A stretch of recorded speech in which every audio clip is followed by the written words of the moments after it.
Olá meus amigos, tudo bem?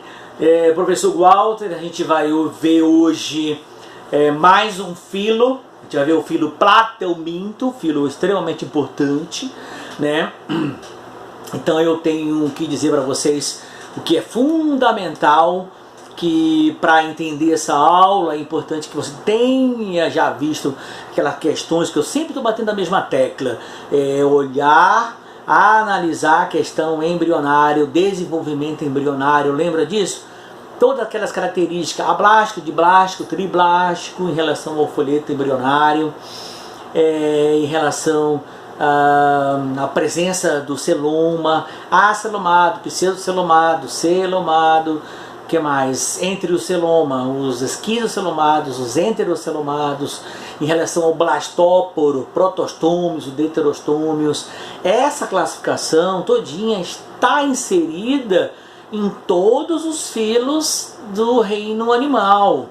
Então é importante que você tenha uma base muito boa disso para poder entender e avaliar as questões, porque é isso que normalmente ele pede, características embrionárias e novidades evolutivas de cada filo, certo? Então eu vou falar hoje sobre o filo platelminto, sabe? Então preste atenção, principalmente nas classes, tá legal? Vamos começar então? Filo platelmintos, platel significa achatado, euminto significa verme, vermes achatados, tá legal? Então a gente vai discutir um pouquinho sobre isso. Então o significado do filo platelminto, né, tem uma classe importantíssima, porque acontece com as parasitoses causadas por vermes, e aí você precisa entender que nem todo verme é parecido, cada verme depende da classe ou do filo que ele pertence. Então é importantíssimo classificar o verme, não vai tocar um horror na tua cabeça, entendeu? Então é importante você entender, fundamentalmente, é classificar. Uma vez classificado, você entende melhor, tá?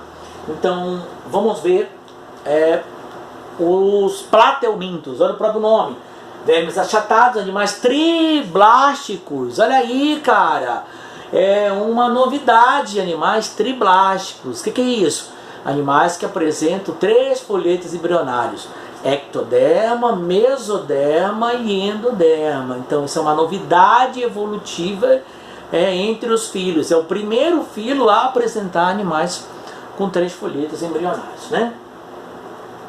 Simetria bilateral, o que quer dizer isso? O animal, um lado dele é igual ao outro, um lado dele é igual ao outro, bilateral, que é uma novidade evolutiva, são parasitas humanos e apresentam também animais de vida livre. Então, só para entender que o foco são os parasitas é que são cobrados em provas, tá bom? Então vamos identificar principalmente 3 classes importantes: tubelária, sextoda e trematoda.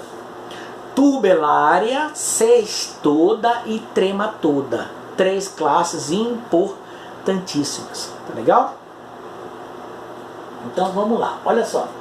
Classe tubelária. A classe tubelária é a classe de animais de vida livre. Não causam doenças, não são parasitas. É a espetacular, lindíssima e maravilhosa planária.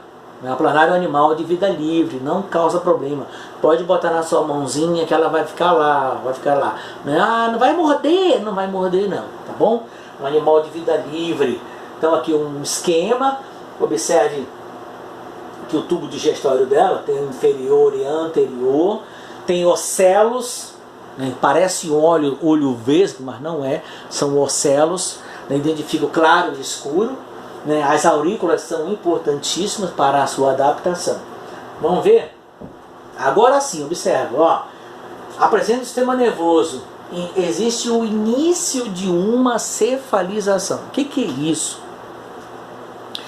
Quando o sistema nervoso é difuso, por caso nos quinidários, né, você percebe que as mensagens não são localizadas, certo?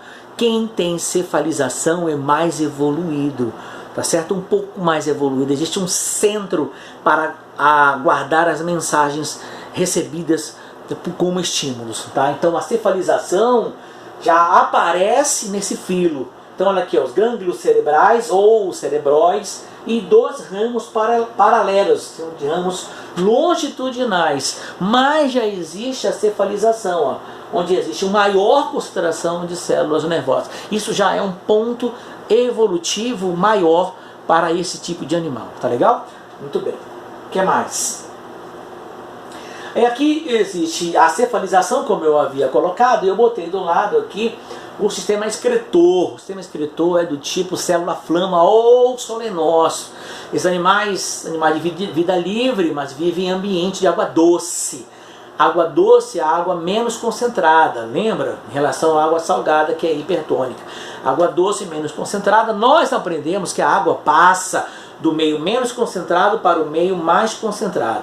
Legal? Então acontece, como elas vivem em água doce, a água é absorvida. Então o que acontece? A célula-flama ou solenócito contribui para eliminar o excesso de água. Então quando ele elimina o excesso de água, ele ajuda também a eliminar o quê? O excreta. Tá legal? Então a função primária da célula nossa, ou solenócito, ou célula-flama, é eliminar o excesso de água. Só que ajuda a eliminar o excreta também. Isso é uma vantagem. Tá legal?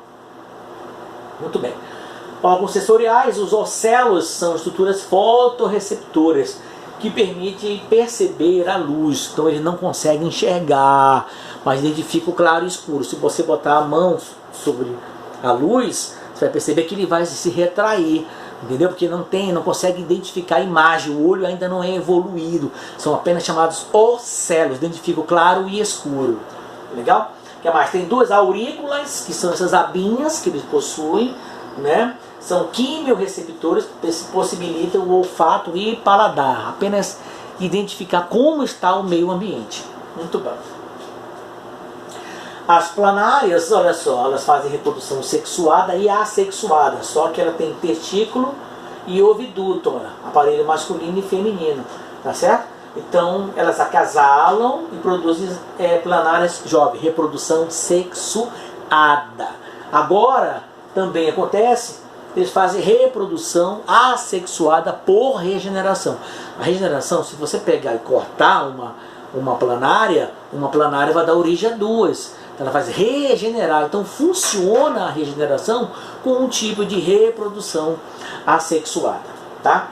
E aí nós entramos na classe mais importante dos plateumintos, é a classe cestoda.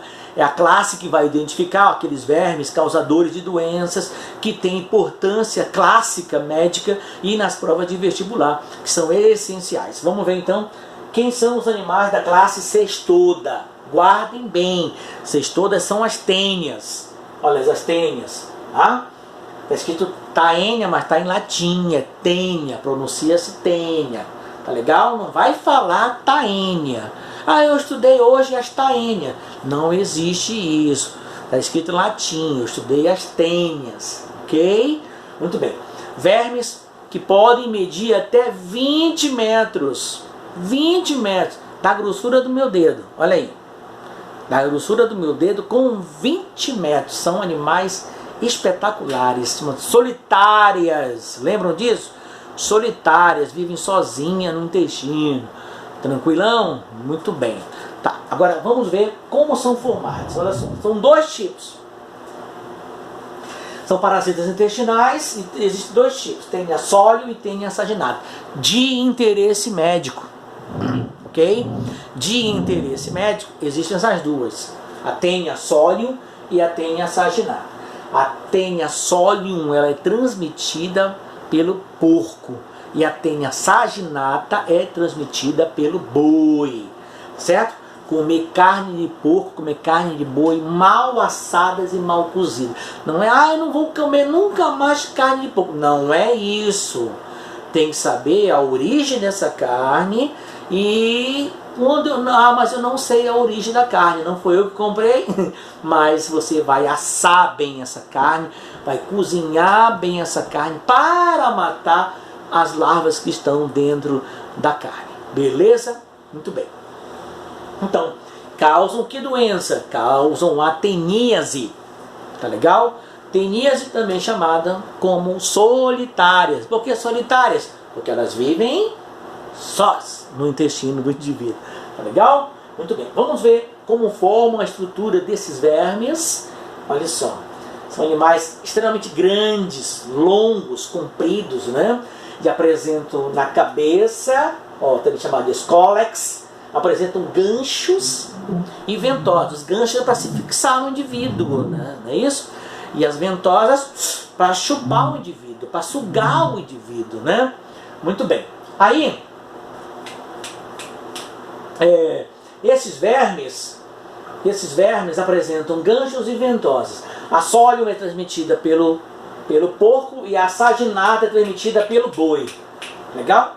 Muito bem. Aí, o corpo delas é tão longo que eles apresentam proglotes. O que é proglotes? São estruturas pequenas, né, ramificadas, pequenininhas, pedacinhos, cheio de ovos, porque ele tem o aparelho masculino e feminino, então ocorre uma autofecundação. Eles são hermafroditas, então eles reproduzem.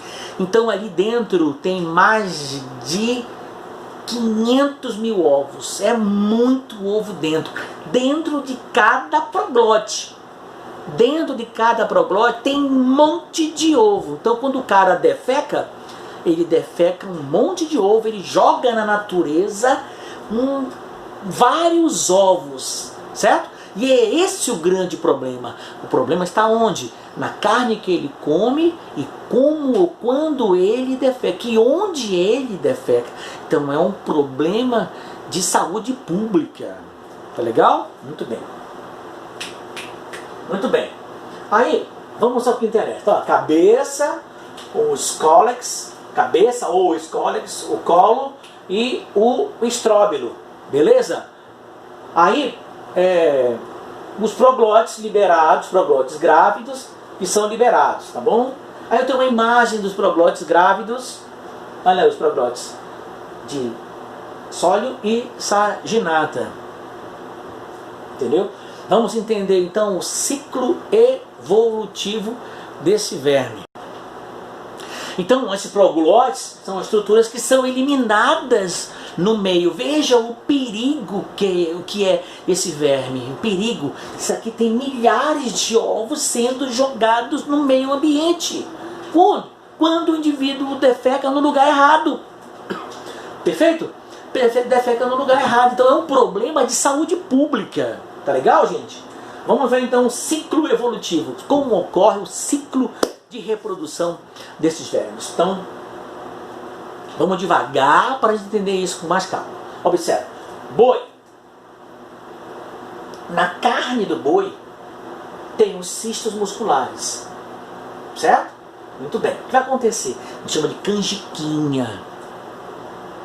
Alguns chamam de canjiquinha. Por que canjiquinha? Porque eles parecem com aquele milho branco que faz a canjica. Por isso que o nome é canjiquinha. Tá legal? Festa junina, mingau de canjica, etc. Canjiquinha é aquele milho branco, tá legal? Quando o cara abre a carne, corta a carne e percebe as canjiquinhas, esse é o problema. Legal? Muito bem. Digamos que a pessoa coma carne estando mal assada ou mal cozida. Ele vai engolir a canjiquinha. Quando ele engolir a canjiquinha, o verme desenvolve dentro da pessoa. Quando o verme desenvolve dentro da pessoa, o verme vai soltando os proglotes, cheio de ovos. E é o indivíduo que defeca no pasto. Se ele defecar no pasto, ele está jogando os ovos no solo. E esses ovos no solo estarão perto do capim. E o capim será comido pelo boi. E o boi desenvolve o cisto na carne. Quer dizer, entenderam como é que funciona o ciclo? Vamos quebrar o ciclo mais uma vez. Muito bem.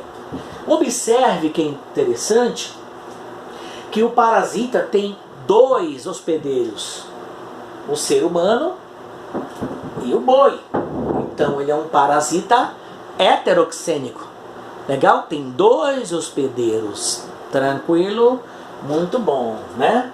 Muito bem, vamos ver o que vai acontecer agora. É um parasita heteroxênico, tranquilo, cuidado com isso. Olha a tua prova. Muito bem. Só que existe duas situações. Essa doença, ela pode ocasionar verdadeiramente, na verdade esse parasita, ele pode ocasionar verdadeiramente duas doenças, a cisticercose e a teníase. Olha, cisticercose e a teníase. Então, como é que eu faço para diferenciar? Observa, olha lá. Se o humano ingerir ovos, meu amigo, ovos, quando eu digo ovos, sabe o que significa? Que o indivíduo doente, tem um verme dentro dele, e aí ele defeca. Quando ele defeca, os ovos são jogados no solo. Quando os ovos são jogados no solo, imagina alguém comer ovo. Se alguém comer o ovo é porque verdadeiramente estará comendo fezes. Então o problema de saúde pública é extremo. Vocês entenderam agora? Então, comeu ovo. Observa, comeu ovo de tenha, ele passará a ser o hospedeiro intermediário. Então, se ele é hospedeiro intermediário, ele vai desenvolver qual doença? A cisticercose. A cisticercose, ela invade o cérebro e mata, e é difícil o medicamento que chegue até o cérebro. O indivíduo vai morrer. Entenderam? Então entendeu o tamanho, a dimensão que é o cuidado com a carne e onde o indivíduo vai defecar? Você percebeu a diferença? Então olha, engoliu ovos, comeu fezes. Tranquilão? Muito bem. Engoliu o ovo e comeu fezes intermediário, cisticercose. Beleza? Comeu ovos, cisticercose. Tranquilo? Agora presta atenção.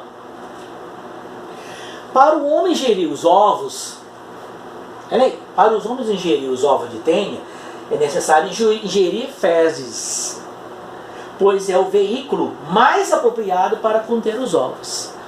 Né? Parece assim muito difícil, mas não é. Tranquilo? Tá. Logo, o homem será o hospedeiro definitivo. Tranquilão? Tá? Muito bom. E o porco? O porco será o hospedeiro intermediário. Tá legal? Muito bom. Tranquilo? Na teníase. Vamos lá. Se o humano ingerir a larva de tenha, ele passará a ser o hospedeiro intermediário. Se ele ingerir a larva, ele será o hospedeiro intermediário, vai desenvolver a teníase. Então existem dois problemas. Um é ingerir o ovo vai ter cisticercose. Ingerir larva vai ter teníase. Entenderam? Então muito cuidado com isso. O que mais? Vamos à profilaxia? Profilaxia da teníase. Saneamento básico, que eu não havia comentado.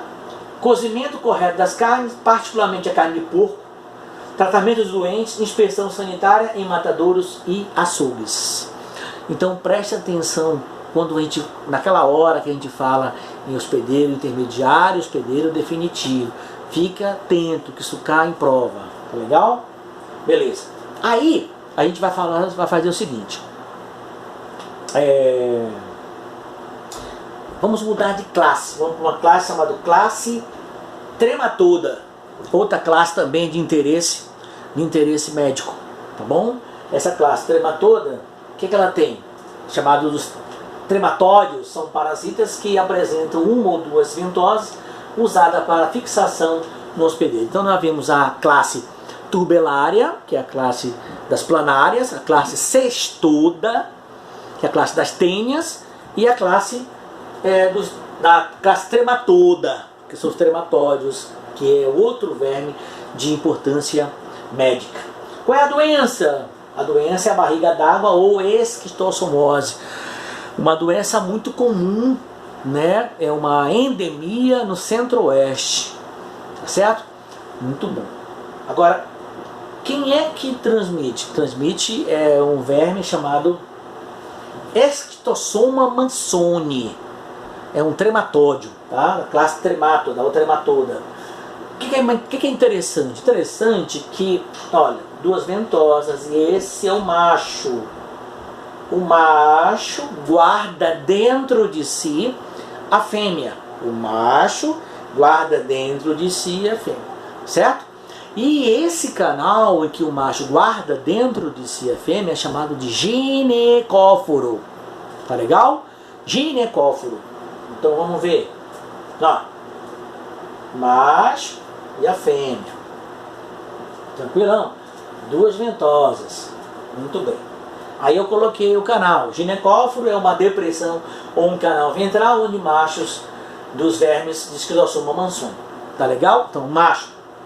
Vamos ver o ciclo reprodutivo? Ciclo reprodutivo, onde acontece o problema da doença. Vamos lá? O que é importante aqui? Olha só. O verme nas veias do mesentério, ok? Nas veias do mesentério e fígado. Tranquilo? Esse é o homem doente. O homem doente defeca. Quando ele defeca, os ovos presentes nas fezes caem no lago. No lago, os ovos eclodem, nasce uma larva. Essa larva é chamada de miracídio. O miracídio invade o caramujo planobídeo, o Bionfalaria glabrata, é o nome científico do caramujo. Bionfalaria glabrata. Muito bem.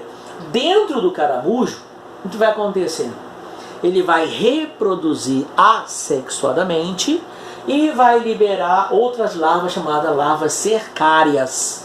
E essas cercárias vão invadir o indivíduo saudável.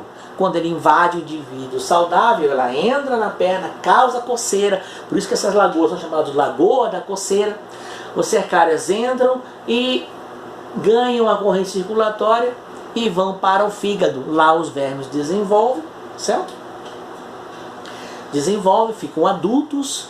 Aí o macho joga o esperma no canal, lembra do canal do ginecóforo? E aí, quando ele joga o espermatozoide num canal, a fêmea está dentro do canal. Quando a fêmea está dentro do canal, ele fecunda a fêmea. Fecundou zigoto. Beleza? Zigoto, embrião. Tá legal? Formou o ovo. O ovo tem um ganchinho, fura o fígado, cai no intestino. Quando ele cai no intestino, o ovo é levado pelo tubo digestório e cai no meio ambiente. E começa tudo de novo. Legal? Vamos ver com mais calma isso, com mais clareza. Tá aqui. Olha, o verme vive onde? No mesentério. Olha, mesentério. Tá certo? Fígado. O que acontece? Cai na corrente circulatória do fígado. Olha o ganchinho, olha o ganchinho, olha o ganchinho. Cai no tubo digestório. O gancho é importante para ele sair do fígado e cair no tubo digestório. E aí ele segue o seu caminho para ser feliz para sempre, né? É um parasita heteroxênico. Por que é um parasita heteroxênico? Porque ele invade dois hospedeiros, né? Um é o homem e o outro é o caramujo planobídeo, o Bionfalaria glabrata, que é o caramujo. Tá legal? Muito bem. Aí eu coloquei o texto, não é? Então a reprodução sexuada começa quando os vermes encontrados nas veias do fígado humano doente. O macho possui a fêmea dentro do canal ginecóforo, o macho não possui órgão copulador e libera espermatozoide no canal. E esses espermatozoides vão caminhar até a fêmea para fecundá-la. Foi o que eu havia falado. Aí eu coloquei mais uma vez a imagem para mostrar que a fêmea vive dentro do macho no canal, onde ele joga os espermatozoides. Muito bem. O zigoto forma um embrião que está envolvido por uma caixa que possui um espinho. Lembra que eu falei? Que ajudará a perfurar o fígado e cairá no intestino, liberando com as fezes em lagoas. Muito bem. Tá aí a foto dele, olha a foto dele, o ganchinho, certo? Que vai furar o fígado para cair no intestino se ele seguir seu caminho, tá certo? Muito bem. Nos lagos, ou os ovos de Schizosoma mansoni presentes se tornam larvas denominadas miracídios, penetram no caramujo e reproduzem-se assexualmente, se transformam em cercárias, que possuem caudas que ajudam a nadar, e essas penetram no ser humano saudável, ok? Fechando o ciclo. E aí eu tenho aqui, ó, mais uma vez, o indivíduo defecando. Quando ele defeca, ele libera o ovo transforma na larva, no miracídio, o miracídio penetra no caramujo, ele reproduz assexuadamente, certo? Demora uns 15 dias depois ele libera as larvas cercárias. As larvas cercárias invadem o indivíduo saudável, tá certo? Muito bem. O que acontece então? O homem é o hospedeiro definitivo, certo? O homem é o hospedeiro definitivo. Por quê? Porque ocorre a reprodução sexuada. Legal. O que mais? E o caramujo é o hospedeiro intermediário. Por quê? Porque ocorre a reprodução assexuada. Meu camarada. É isso? Voltando ao ciclo, aí você já está agora já mais calmo quando vê esse ciclo, não é mais um bicho de 7 cabeças, tá certo? Isso vai cair em prova? Muito, cai muito em prova, você não pode perder uma questão dessa, tá legal? Muito bem, imagens, uma brincadeira, imagem real, barriga d'água, tá legal? Barriga d'água, aqui ele mostra perfeitamente o fígado e o baço aumentados, né? O cara tem esplenomegalia e hepatomegalia, o aumento desses órgãos. Tudo bem? O que mais? Mais uma imagem real, olha aí, certo? Isso é uma imagem atual, provando que o Brasil ainda tem problemas muito sérios com a questão da saúde, né? Proibido entrar em lagoas, tem lagoas que já são conhecidas por serem chamadas de lagoas da coceira, né? O povo feliz, caramujo feliz, miracídio feliz, caramujo feliz, mulher feliz, todo mundo feliz, adquirindo a barriga d'água, ou a esquistossomose, defecar, lagoa, não é isso, meus amigos? Muito bem. E aí a gente entra no outro parasita, que é a facíola hepática. A facíola hepática, que é outro trematóide. Não é muito comum em humanos, é mais comum em animais. Mas essa aqui também ataca o fígado, certo? É uma doença, é um trematóide do fígado de ovelhas e gados. A faciolose humana é incidental, adquirida pela ingestão de agrião. O agrião não faz parte da nossa dieta aqui na região norte, né? É contaminado por esterco de ovelha, o cara vai engolir, vai comer ovos, né? Ou nas fezes, né? Ou de gado, ocorre na Europa, África, na China e na América do Sul, mas é raro nos Estados Unidos. A infecção aguda, as larvas imaturas migram para a parede intestinal, cavidade peritoneal, cápsula do parênquima do fígado, antes de entrarem nos ductos biliares, nos quais se tornam adultas cerca de 3 a 4 meses. Imagina viver, os vermes vão viver nos ductos biliares, na vesícula biliar. Muito bem. Então nós vimos as 3 classes, né? Vimos as classes trematoda, cestoda e tubelária. Na classe cestoda, importantíssimo que você entenda os mecanismos de transmissão da doença, que é o hospedeiro intermediário, hospedeiro definitivo, parasita monoxênico, heteroxênico, é isso que consta nas provas, você não pode errar, ok? Muito bem, o que eu tenho para te dizer? Obrigado, certo? Então, eu estou aqui para te ajudar, é importante que você faça os exercícios, leia bastante, tá certo? Pegue pelo menos os últimos 10 anos de prova e você vai perceber que sempre vem com o mesmo parasita. Você não pode errar uma questão dessa. Legal? Um grande abraço e até a próxima.